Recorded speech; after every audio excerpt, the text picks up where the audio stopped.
आओ मौसा दुकान खोलनी मुंड बिंधा हो गोटे भल नाली चा कड़ाईना बनइब तो हाँ बनई दियो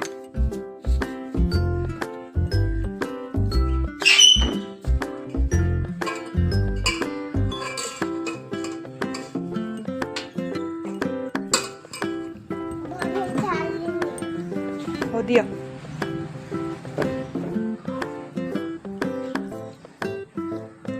बहुत टेस्ट हुई आओ तुम बेपार केम चलजी भल चलजी सबुदिन चाय बनाऊज चाय कॉफी बनाऊज तो सबुदिन बनाऊज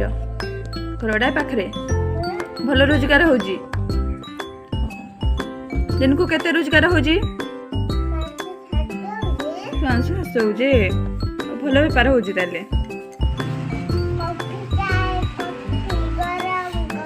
मौसा गोटे कॉफी टे दबा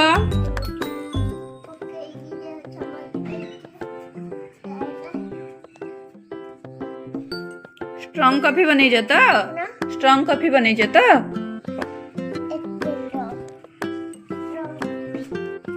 मौसा कॉफी के टका 200 टका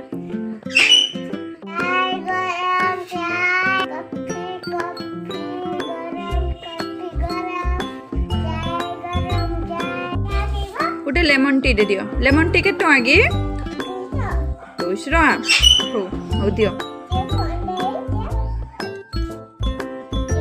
थैंक यू वाह मौसा बढ़िया लागुच तो चायटा